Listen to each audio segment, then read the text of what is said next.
Bonjour, bienvenue sur iTech Out. Aujourd'hui, je vous présente le Huawei P20 Pro.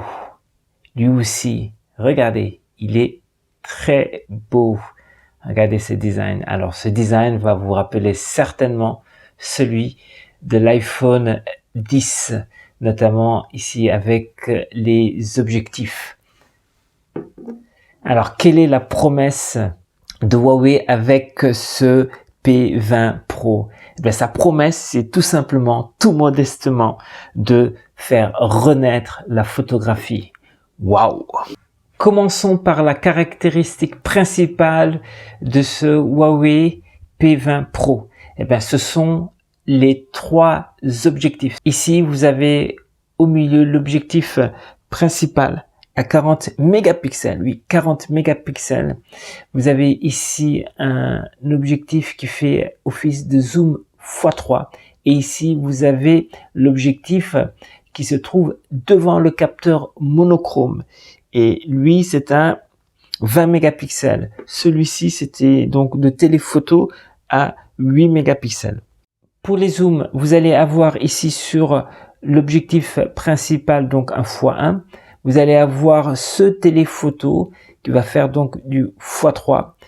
Vous allez avoir ce que Huawei appelle un zoom hybride x5 qui va faire la combinaison des images produites par deux capteurs, donc pour avoir ce zoom x5. Donc on va avoir du 27 mm pour le principal, le zoom principal, le x1, du 83 mm pour le zoom x3 et du 135 mm pour le zoom hybride x5. Donc tout cela, ce focus-là, c'est l'équivalent dans le système 35 mm. Pour ce qui est de l'ouverture la plus grande est celle de l'optique se trouvant face au capteur monochrome. C'est une ouverture de 1,6. L'ouverture de l'objectif principal est à f sur 1,8. Alors Huawei indique que pour le 8 mégapixels, donc le zoom x3, l'ouverture serait de f sur 2,4, mais quand je fais des photos avec ce zoom hybride, moi je constate une ouverture qui reste à f sur 1,8. Donc il faudra que j'ai des précisions sur cela. Venons-en aux définitions disponibles sur ce P20.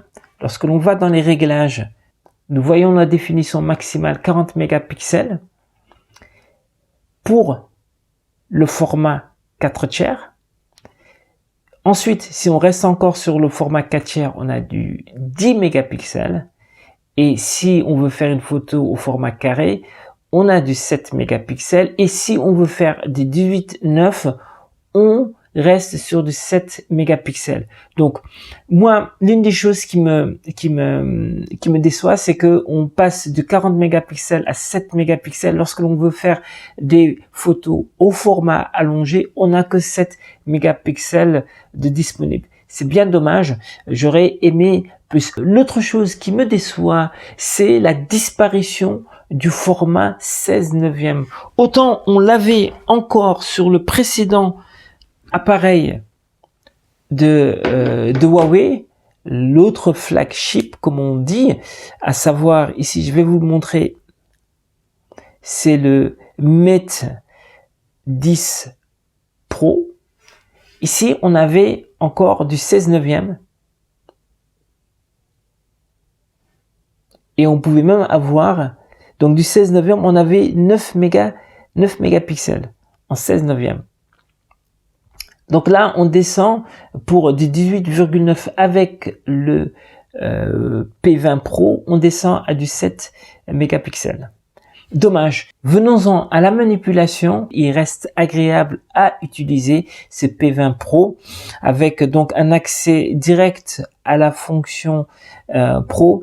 Alors l'interface de prise de vue par rapport par exemple au Mate 10 Pro a un peu évolué, mais il reste efficace. Par exemple, passer du mode automatique au mode pro se fait rapidement, directement.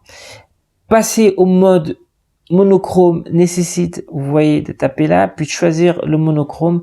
Après, ce qui est un peu embêtant, c'est que si on veut rester en mode monochrome et pro, il faudrait appuyer ici. Donc ça nécessite un peu plus de réglage, de manipulation. Et là, on enlève ce volet, quoi. Mais dans l'ensemble, le P20 Pro reste efficace d'utilisation sur le terrain. Par contre, j'ai constaté que l'AF ne semble pas très performant.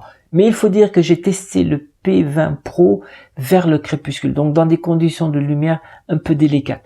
Donc je ne serai pas définitif sur les capacités, sur l'efficacité de l'autofocus. C'est à voir ultérieurement. Au niveau qualité photo, en basse lumière, cet appareil-là semble très bien se débrouiller. Alors le zoom x3, je l'ai trouvé pas mal. La qualité est relativement bonne pour l'instant, pour ce que j'ai constaté. Par contre, pour le zoom x5, je trouve que c'est pas suffisant. C'est pas suffisamment bon. Ça reste à vérifier.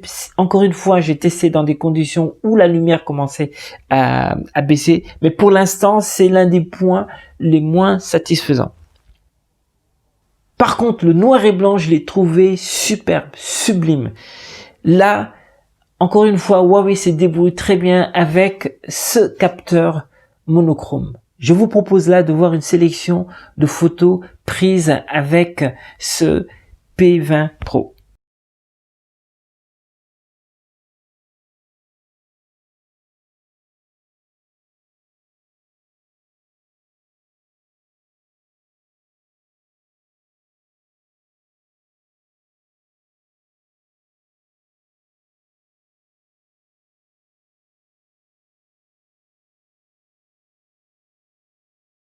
En conclusion, je ne suis pas convaincu par le zoom hybride du P20 Pro de Huawei.